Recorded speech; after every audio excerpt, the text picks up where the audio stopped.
So, happy Sunday semuanya. Happy Sunday. Kita dikasih hari yang cerah, nggak hujan, walaupun kemarin hujan-hujan terus. Dan hari ini rupanya panas sekali. Saya percaya kita semua ada di sini karena kebaikan Tuhan. Amin. Amin. Masih dalam topik kita bulan ini, The Heart of Worship. Hari ini kita mau bawa bagaimana worship itu dibawa ke marketplace, ke tempat kerja kita, ke tempat bisnis kita, ke tempat di mana kita seringkali bersosialisasi. Kita mau belajar itu hari ini.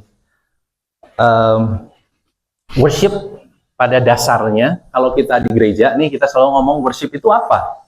Worship itu bukan sekedar nyanyi. Makanya tadi it's all about you gitu ya. Karena it's not about singing a song gitu. It's about God. It's about everything about God. Itu adalah worship.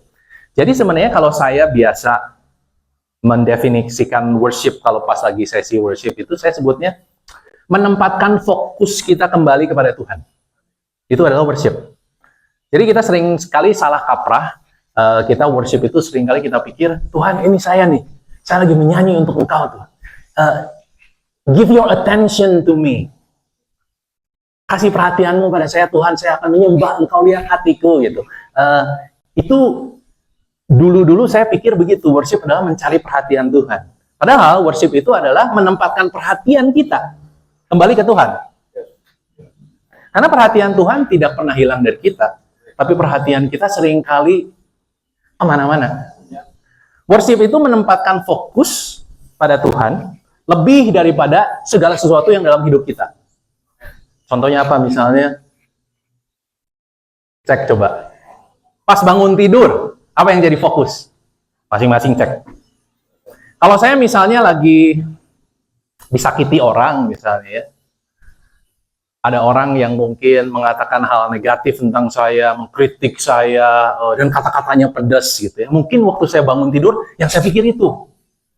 Itu yang jadi fokus saya. Aduh, kok gua gini? Gitu. Atau mungkin pas kita bangun, kita pikir, aduh hari ini banyak banget problem dan masalah. Dan itu yang akan saya pikirin, yang jadiin fokus. Hati-hati. Karena itu bisa menjadi penyembahan kita. Kita nyembah problem, kita nyembah masalah, kita nyembah pendapat orang. Ya termasuk kesuksesan juga. Kalau kita dalam melakukan banyak hal, terus kita lagi sukses, kita lagi melakukan banyak hal, dan bangun-bangun kita udah fokus di situ.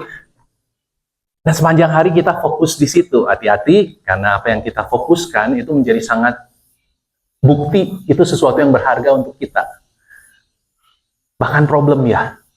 Jadi intinya gini, worship itu menempatkan perhatian kita kembali ke Tuhan. Sekalipun kita sakit, sekalipun kita ada masalah, waktu kita worship, kita put our attention pada Tuhan. Firman Tuhan ngomong, kasihilah Tuhan Allahmu dengan segenap hatimu, segenap jiwamu, segenap akal budimu, dan segenap kekuatanmu. Nah, itu semua hati, jiwa, pengertian, dan kekuatan itu ditaruh kembali kepada Tuhan. Itu adalah penyembahan. Oke, nah itu secara gambaran benang merahnya worship adalah itu. Sekarang kita mau belajar gimana kita bawa itu ke marketplace. Bagaimana kita menyembah di marketplace. Ya, nah kita baca dulu apa yang Tim Keller bilang. Semua orang pasti menyembah sesuatu, pasti. Jika kamu tidak menyembah Allah, kamu akan menyembah sesuatu yang lain. Dan itu akan menghancurkanmu. Jadi kita itu adalah makhluk penyembah. Manusia itu diciptakan untuk menyembah. Jadi hari ini kalau kita nggak menyembah Allah, kita pasti lagi menyembah sesuatu yang lain. Menyembah kesuksesan, ya kan? Menyembah prestasi, menyembah kekayaan, atau menyembah tadi problem-problem yang kita punya, atau menyembah yang tadi komentar-komentar orang dalam hidup kita pakai itu semua jadi fokus hidup kita, dan energi kita seringkali terbuang ke sana. Itu yang disebut menghancurkan kita. Nah, coba kita pikir kalau kita semua pasti menyembah sesuatu. Coba kita tanya. Di gereja kita menyembah apa? Iyalah menyembah Tuhan lah. Kalau ke gereja pasti menyembah Tuhan. Oke. Di tempat kerja kita menyembah apa? Nah, mulai kerasa. Nyembah apa ya di tempat kerja ya? Ada Tuhannya nggak di situ? Rasa nggak Tuhan sebagai fokus? Di gereja, kita anak Tuhan. Di tempat kerja, kita anak siapa? Ups, mulai ya. Karena ini mulai bicara pada hati.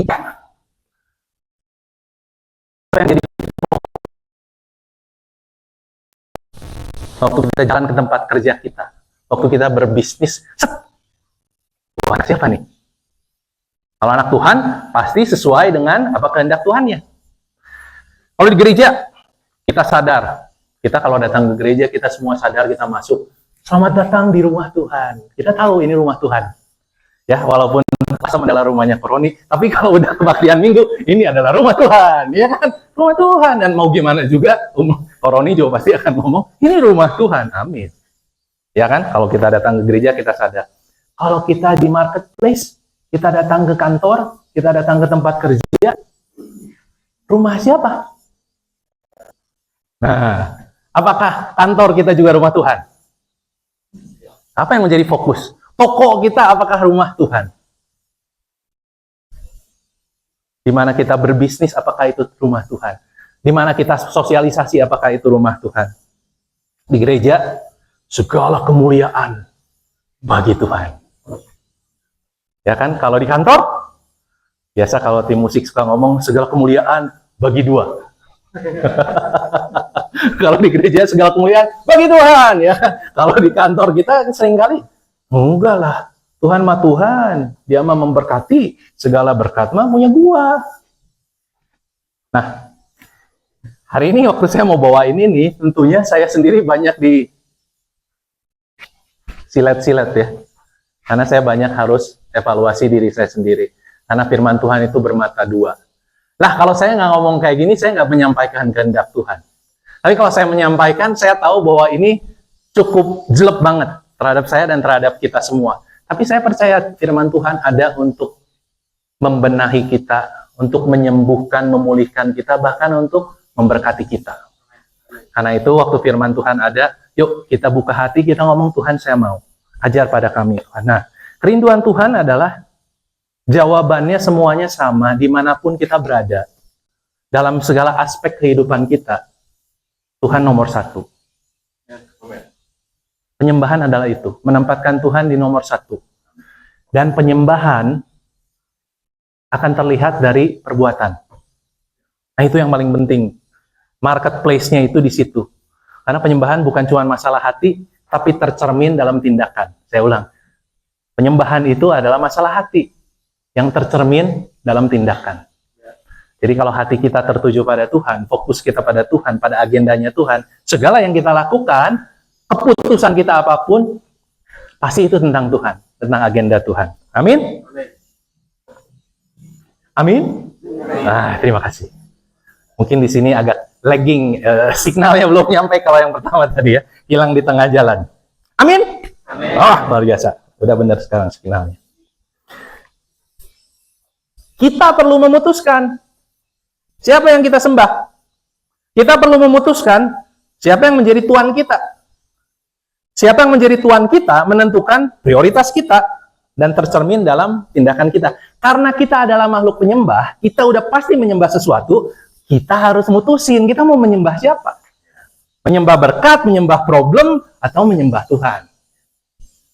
Karena apapun itu yang kita sembah, jadi tuannya kita. Dan siapa yang kita sembah, yang kita layani, yang kita puja, itu akan menentukan tindakan dan prioritas kita. Jelas dong? Ya kan? Kalau misalnya kita mau menempatkan hobi saya sebagai tuan, misalnya, apapun prioritas saya, waktu saya, agenda saya, semuanya pasti ujung-ujungnya adalah hobi saya. Pasti. Kalau menempatkan Tuhan, nomor satu, mungkin hobi ada di tempat-tempat lain. Bisa dimengerti ya? Nah, udah mungkin tim Keller aja yang jelasin. Nah, tim Keller menekankan bahwa berhala-berhala yang kita sembah itu akan memperbudak. Karena mereka menuntut segalanya, tetapi tidak memberikan apapun. Cuman menuntut doang. Misalnya, Jika kesuksesan adalah berhala Anda, maka kesuksesan akan menuntut waktu Anda, kesehatan Anda, hubungan Anda. Tetapi kesuksesan tidak akan pernah sepenuhnya memuaskan. Jadi apapun yang kita jadikan berhala, berhala itu enggak semuanya jelek. Jangan sampai salah. Ya, berhala itu banyak bagus-bagusnya seperti kesuksesan dan apa, itu sesuatu yang baik. Tetapi waktu itu bersaing menjadi nomor satu di atasnya Tuhan, itu yang buruk. Oke, jadi kita akan belajar. Matius ngomong begini. Matius 6 ayat 21, karena di mana hartamu berada, di situ juga hatimu berada. Harta kita ada di mana? Apa yang penting untuk kita? Apa yang kita sembah? Pasti hati kita ada di situ. Pasti. Dan bahayanya kalau hati kita tidak pada Tuhan, berarti kita sedang menyembah yang lain. Nah, ini adalah esensi daripada penyembahan, karena hati kita perlu ada pada Tuhan. Masalahnya kalau Tuhan bukanlah harta kita, itu menjadi sesuatu yang susah. Makanya menjadikan Tuhan menjadi harta kita adalah suatu perjalanan, suatu pengalaman, suatu pengertian, suatu gaya hidup untuk mengerti bahwa Tuhan adalah kekayaan kita. Matius 6 ayat 24, tak seorang pun dapat mengabdi kepada dua tuan. Karena jika demikian, ia akan membenci yang seseorang dan mengasihi yang lain. Dan ia akan setia pada yang seorang dan tidak mengindahkan yang lain. Kamu tidak dapat mengabdi kepada Allah dan kepada Mamon. Nah, Mamon itu uang. Nah, uang tuh nggak jelek, enggak.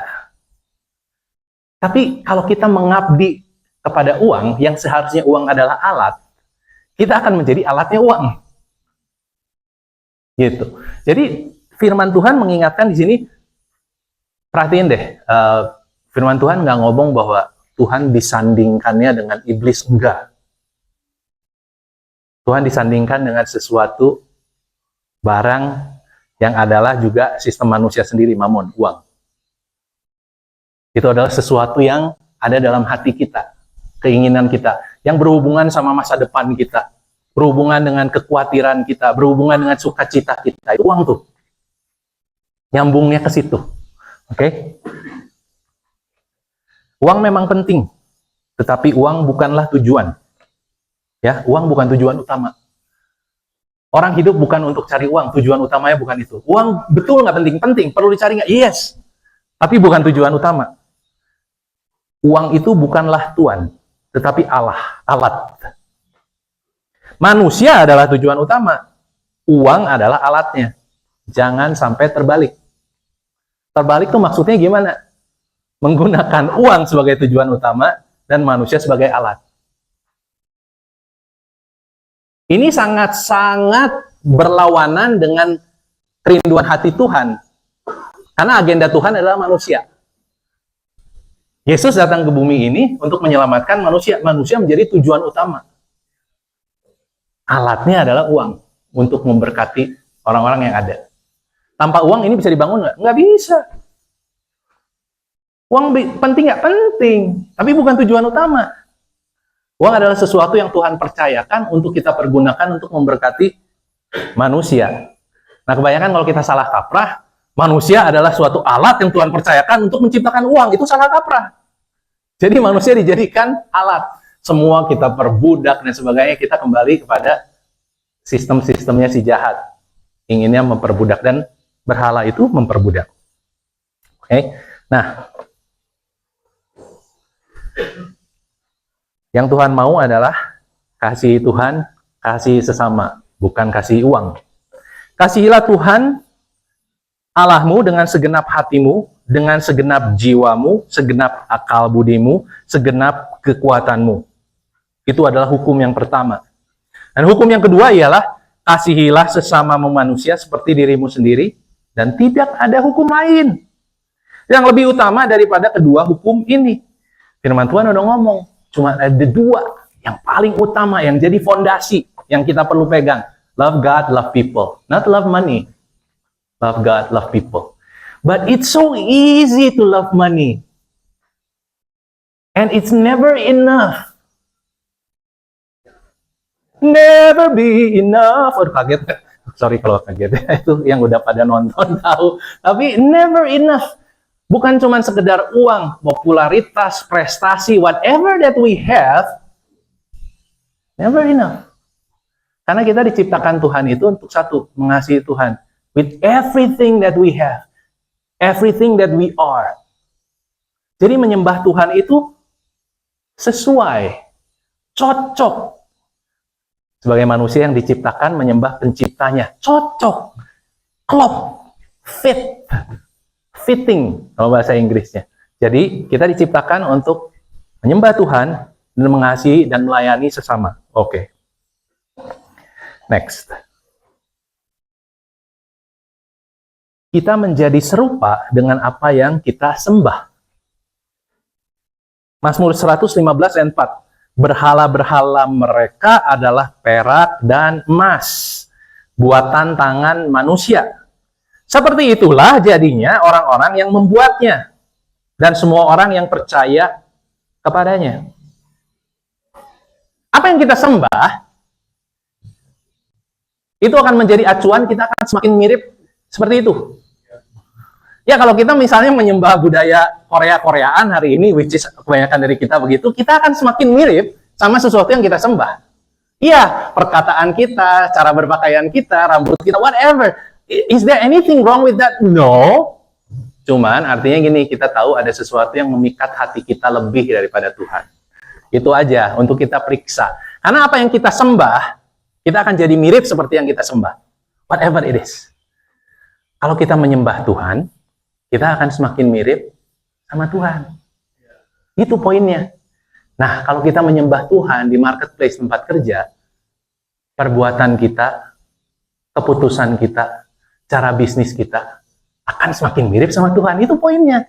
Membawa penyembahan ke dalam marketplace adalah apa yang kita lakukan semuanya itu cocok dengan waktu kita menyembah Tuhan, menempatkan Tuhan di tempat utama. Dalam pengalaman saya adalah gini, secara berangsur-angsur, perubahan itu nggak langsung dalam satu malam. Wah, kita langsung seperti Kristus. Nggak ada yang kayak gitu. Kalau mau ngebenerin pajak aja juga mungkin harus 3 tahun, 5 tahun. Baru satu buku. It takes time. Secara berangsur-angsur ngebenerin proses. Secara berangsur-angsur membenarkan sistem. Itu takes time. Tapi kita akan semakin serupa dengan Kristus. Bukan semakin serupa dengan berhala yang kita sembah. Jadi, saya lagi mikir ini. Setiap hari saya belajar di mobil, waktu masuk mobil perjalanan kantor, saya berdoa, Tuhan, urapi saya, beri saya hikmat, beri saya favor, agar dalam setiap perkataan saya boleh memuliakan namamu, saya boleh jadi berkat. Saya udah berdoa di mobil. Tuhan, agar hari ini kehendakmu yang jadi. Saya memulai itu, waktu begitu saya masuk, saya memberikan senyum, karena saya tahu bahwa Tuhan mengasihi orang-orang yang ada di kantor saya, yang ada di perusahaan saya. Saya akan mulai dari buka kaca, mulai dari satpam, mulai dari semua itu saya lakukan secara sengaja karena saya pikir this is the people that we love, that God love. Makanya kita kasihi. Menghargai itu bukan cuma sekedar customer aja. Memperlakukan seseorang dengan baik itu bukan cuma customer aja. Bisa kebayang nggak sih betapa psikonya anak buah kita? Kalau kita kepada anak buah kita marah-marahin, kita siksa dan kita perbudak dia sedemikian, tapi kita bilang, kamu harus melayani customer dengan baik. Ini teh jadi psycho pikirannya teh kayak, conflicting gitu ya. Tapi bayangin kalau kita sebelumnya udah melayani, kita memang memberikan contoh dan teladan, mereka akan keluar dengan suatu contoh bahwa that's the way it is. Gitu loh. Bahwa mereka akan melihat bahwa kita menyembah Allah yang baik, Allah yang penuh kasih, bukan Allah yang memperbudak, tapi Allah yang memberikan kebebasan. Jadi mendoakan teman-teman kantor, ya kan, bantu misalnya orang-orang yang lagi problem di kerjaan, bikin book club, membaca sama-sama, hal-hal seperti itu kita bikin karena kita menyembah Allah kita. Sehingga kita mau melayani orang-orang yang ada di sekitar kita. Intinya adalah itu, penyembahan kita terlihat dalam perbuatan kita. bringing our worship to the marketplace adalah menghidupi apa yang kita percayai tentang Tuhan, agendanya dan semua. Dan saya melihat begini, waktu kita menjadi teladan dalam konsistensi, dalam integritas, dalam perkataan, dalam kejujuran, itu akan jadi budaya pada orang-orang di sekeliling kita juga. Makanya kita bringing heaven to earth. Ya, seperti itu caranya waktu kita mempraktekkan firman Tuhan. Nah, ini bukan cuma ngomongin tentang kerjaan ya, di sekolah juga sama, di universitas juga sama, dimanapun. Tempat arisan kayak di mana, kita membawa penyembahan kita ke marketplace. Oke. 10 menit. Menjadi serupa dengan Kristus artinya melayani. Menjadi serupa dengan Kristus artinya melayani, karena Kristus juga melayani. Markus 10 ayat 43. Tidaklah demikian di antara kamu. Barang siapa ingin menjadi besar di antara kamu, hendaklah ia menjadi pelayanmu. Barang siapa ingin menjadi terkemuka di antara kamu, hendaklah ia menjadi hamba untuk semua orang. Karena anak manusia juga datang bukan untuk dilayani, melainkan untuk melayani dan untuk memberikan nyawanya menjadi tebusan bagi banyak orang. Lihat deh, prinsipnya Tuhan tentang sukses, tentang besar, tentang posisi, tentang jabatan, tentang kehebatan, at the end of the day, is when you serve. Sukses di mata Tuhan itu bukan berapa banyak yang melayani saya. Sukses adalah berapa banyak yang kamu layani. Jadi hari ini waktu kita kerja, waktu kita melakukan tugas, kita memikirkan, aduh, gue kok nggak ada yang layanin, nggak ada yang ngangkatin tas gue, nggak ada yang bukain pintu gue. Bukan itu salah, bukan. Tapi you're thinking more into, siapa yang saya berkatin hari ini? Berapa orang yang dapat berkat waktu saya ada di kantor? You know, things like this. Apakah orang-orang di bawah saya itu hidupnya berubah atas kepemimpinan saya? Orang yang udah misalnya kerja di bawah saya 20 tahun, apakah udah punya tabungan? Atau hutangnya masih banyak? Target saya pertama kepada kepala pabrik saya dulu adalah nomor 1 adalah, kalau saya mau bimbing dia, mentoring dia, saya bilang bahwa hutang kamu harus lunas. Karena dia hutang paling banyak nomor 1 di perusahaan. Dan saya bilang, I'm gonna make you the best head of production. But tugas kamu nomor 1, hilangin semua hutang. Terus kita bikinin gimana caranya supaya dia bisa bayar hutang dan apa. Dan hari ini jelas, dia happy banget karena hari ini dia bisa traktir bakso, apa segala. Karena dia udah bebas hutang. You know, apakah orang-orang di bawah kita menjadi lebih baik atas keberadaan kita? Karena kita melayani, we serve. Biasanya kita mikir bahwa kita melayani atasan kita. Itu umum. Kalau Tuhan enggak.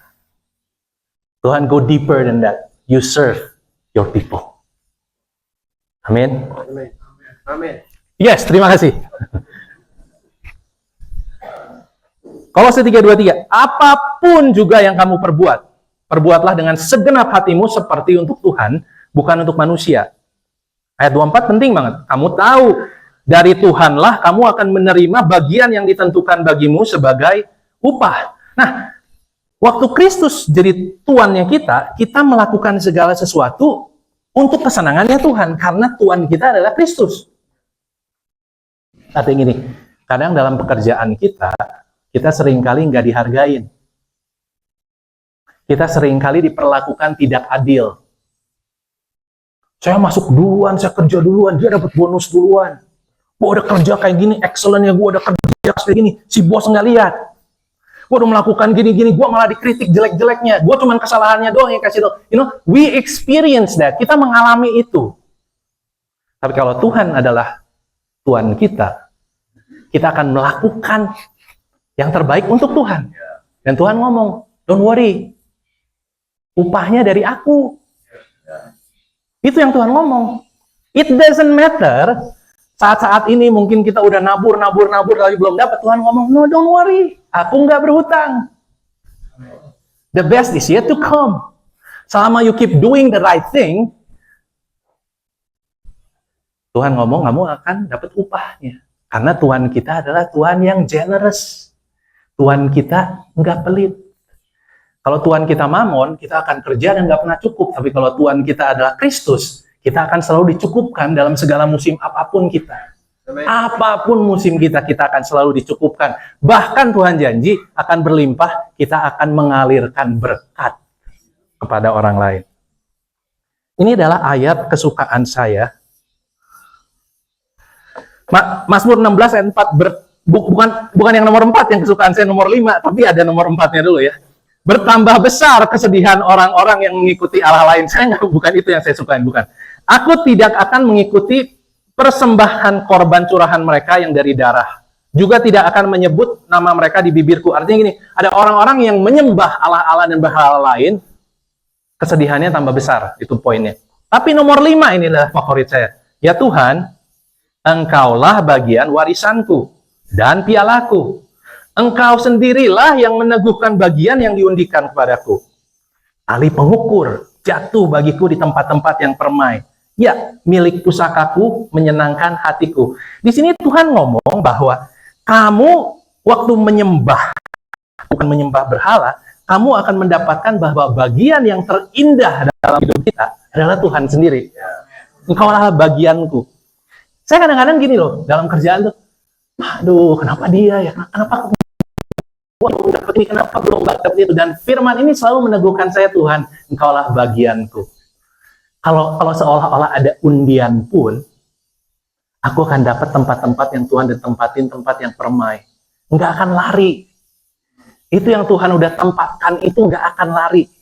Tuhan udah siapkan. Dan kalau Tuhan udah siapkan, nggak ada yang bisa ngambil. Kan disebut itu mau apa sih, ngengat atau lalat atau apapun, nggak bisa rayap, nggak bisa menghancurkan kalau kekayaan-kekayaan yang Tuhan udah siapkan untuk kita semua. Bukan cuma secara rohani, secara agendanya, secara tujuan hidup, bahkan secara profesinya. Oke. Nah, poin-poin penting untuk kita bisa jadi berkat di marketplace adalah, ayo kembangkan kompetensi secara sengaja. Amsal 22 ayat 29. Pernahkah engkau melihat orang yang cakap dalam pekerjaannya? Di hadapan raja-raja ia akan berdiri, bukan di hadapan orang-orang yang hina. Poinnya di sini adalah gini. Kalau kita menyembah Tuhan, kita belajar untuk melakukan yang terbaik, kita mengembangkan diri, kita percaya Tuhan punya agenda, dan kita mau mengembangkan kompetensi, kita seharusnya itu nggak akan pernah kehilangan order ataupun tanggung jawab. Bahkan dicari-cari, dikejar. Ini yang Tuhan ngomong. Ya, jadi perhatikan, berapa lama kita udah ada di marketplace kita hari ini? 10 tahun, 20 tahun, 30 tahun, bahkan mungkin ada yang 40 tahun pengalaman di bidangnya. Nah, ini yang selalu kita perlu ulang, pengenalan ini saya selalu ulang adalah, untuk saya sendiri saya harus sadar, apakah benar pengalaman kerja saya 20 tahun? Pengalaman kerja saya 3 tahun? Apakah benar? Atau pengalamannya 1 tahun yang diulang 20 kali? Karena seringkali kompetensi itu adalah sesuatu yang kita udah punya dari awal, tahun pertama kita belajar, dan 10 tahun kemudian kita masih ngulang kompetensi yang sama. Bukan itu yang dimaksud di sini, itu bukan itu. Kita harus terus mau belajar, mengembangkan diri. So, pengalaman setiap tahun menjadi pengalaman yang baru. Jadi pengalaman 10 tahun tuh ya 10 tahun.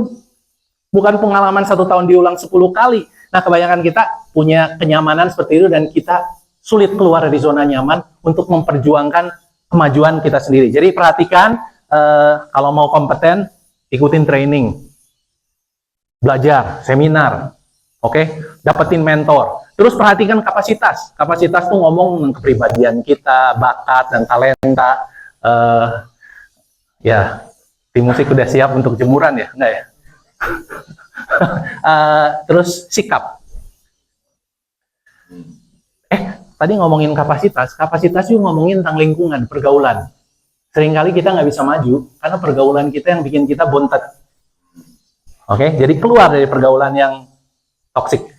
Dan sikap, perhatiin. Kalau misalnya kita punya anak buah nih, pekerjaannya nggak pernah beres, nggak pernah excellent, kita cek, udah dikasih training belum? Jangan dimarahin dulu. Udah dicek, kasih training belum? Udah. Terus dia punya kapasitasnya nggak, kemampuannya nggak, bakat dan semuanya? Udah. Tapi kenapa kerjaannya masih nggak beres terus, nggak excellent? Nah, pasti sikapnya. Attitude-nya jelek. Mengeluh, tukang nyalahin orang, cari-cari alasan, dan benda, itu semua masalah sikap. Jadi kalau mau excellent, pastikan kita punya. Saya udah mau selesai, saya akan ngebut karena waktunya habis. Kalian di panggung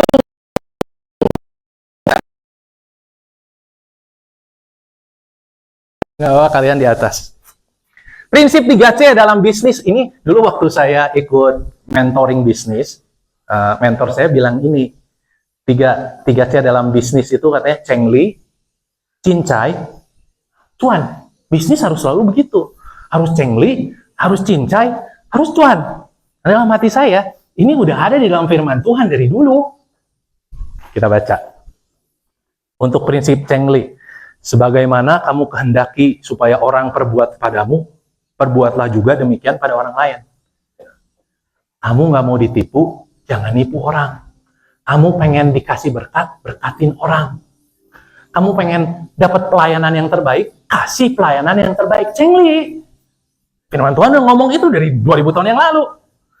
Kolose 4 ayat 1, Tuhan-Tuhan, cobalah kamu jujur sama adil terhadap hambamu. Ingat, kamu juga punya Tuhan di sorga. Cheng Li itu ada suatu kejujuran dan keadilan, keterbukaan. Jadi kalau kita misalnya nggak mau berlaku Cheng Li, kita punya bos di atas. Kita mau bos kita Cheng Li.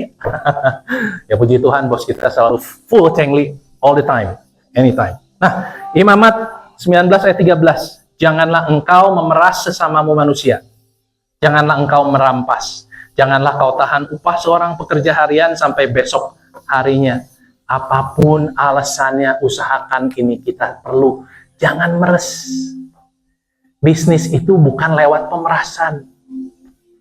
Bukan lewat perampasan. Kalau perlu bayar teks, bayar teks. Seseorang yang saya hormati di bidang bisnis bilang, kalau lu gara-gara bayar teks dan lu harus pilot, bisnis lu yang salah. Bukan teksnya yang salah. Jadi, janganlah kau tahan upah seorang pekerja. Jadi artinya gini, nah udah kalau kita bisa menghargai kerjaan seseorang gitu ya, coba kasihin, jangan nahan-nahan. Just give. Dengan penuh sukacita.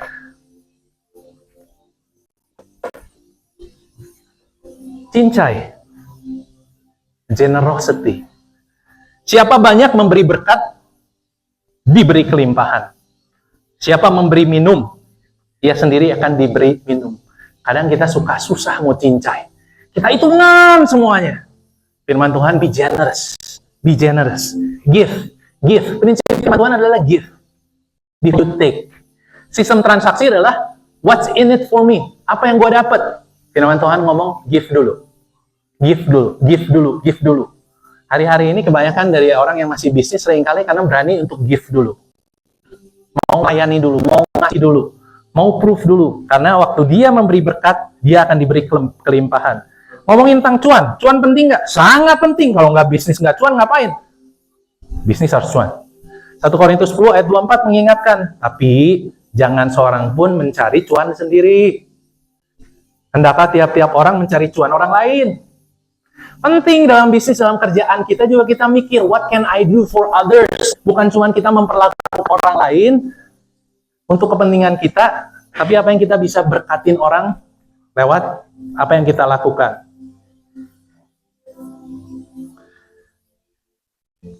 Ini adalah closing, terlalu panjang, kita nggak usah ke situ. Tapi saya mau cerita. Yang tadi panjang itu adalah tentang seseorang wanita yang datang ke rumah seorang Farisi. Ada seorang Farisi yang namanya Simon. Farisi itu sangat dihormati. Farisi itu sangat hebat. Dia mengundang Yesus untuk makan. Di tempat itu datang seorang wanita. Nangis. Wanita ini, firman Tuhan ngomong, terkenal sebagai seorang pendosa. Terkenal. Viral. Everybody knows. Dia seorang pendosa. Saya kepengen kita ngebayangin, wanita ini adalah kita semua. Kita semua pendosa. Viral dosa-dosa kita udah dilihat sama Tuhan semuanya. God knows. Tapi yang saya pengen kita lihat sikap hati wanita ini. Datang ke Yesus, dia nangis. Dia berdiri di belakang kaki Yesus, dia tunduk, dia nangis, air matanya sampai ke kakinya, dia ciumin kakinya Yesus. Terus dia elap, dia seka pakai rambutnya. Rambut itu tanda kemuliaan. Kadang kita mau ngomong bahwa kemuliaan itu adalah minyak narwastunya. Rambutnya itu loh. Sesuatu yang jadi kebanggaan kita. Dipakai untuk ngelap sesuatu yang paling hina. Kemuliaan kita di hadapan Tuhan gak ada apa-apanya. Whatever that we did, whatever that we've done, it's nothing compared to God. Sikap hati penyembahan ini yang akan selalu diulang-ulang adalah wanita ini datang dengan kesadaran dia seorang pendosa, dia menyekaki Yesus. Minyak wangi yang mahal. Dan di hadapan seorang Farisi, hatinya orang Farisi ngomong gini, ini Yesus katanya Nabi. Oh dia nggak tahu ini seorang pendosa? Itu yang Simon ngomong di hatinya, dan Yesus langsung panggil, Simon sini. Nanti di ayat yang tadi itu baru diobrolin. Di ayat ini baru diobrolin. Sini Simon. Tuhan tahu apa yang Simon ngomong. Kalau satu orang berhutang 500, satu orang berhutang 50. Dan semuanya dihapusin. Siapa yang akan merasa lebih bersyukur? Simon ngomong, ya yang 500 lah, betul. Terus dia ngomong, wanita ini sadar, dosanya banyak. Lu enggak. Lu enggak sadar. Lu ngerasa bener. Lu ngerasa ampunin cuma 50. Wanita ini tahu 500 semua diampunin. Makanya aku masuk, kamu nggak menyeka kaki gua. Dia masuk, dia udah seka kaki. Dia menciumin kaki aku dari tadi. Kamu boro-boro ngelakuin apapun. Ngelakuin ini firman Tuhan ngomong begini. Nah, hati penyembahan seperti ini yang perlu kita punya, yang perlu kita doakan, yang perlu menjadi kerinduan kita. Setiap hari kita bangun tidur, kita perlu nyadarin ini. Tuhan, saya adalah pendosa. Masa lalu saya hancur, tapi masa depan saya luar biasa di hadapan-Mu. Tuhan, saya ini nggak layak, tetapi Engkau sayang sama saya. Tuhan, saya mengucap syukur waktu kita setiap hari merenungkan ini dan sadar, kiranya hati kita penuh penyembahan, dan kiranya itu tercermin di dalam tindakan kita, bahkan sampai marketplace. Amin. Let's pray. Tuhan, firman-Mu udah disampaikan, Roh Kudus-Mu bekerja.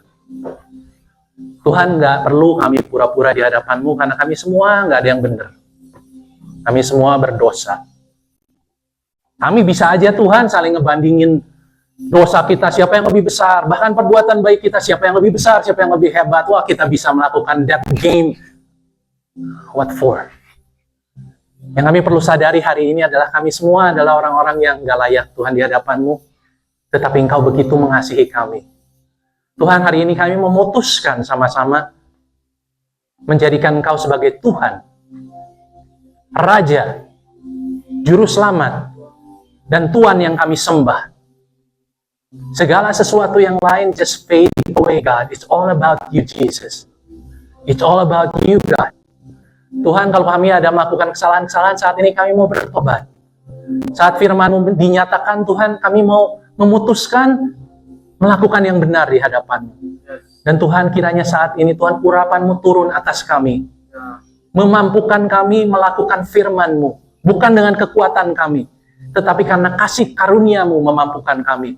Jadikan kami Tuhan terang dan garam di tempat kerja kami dan dimanapun kami berada.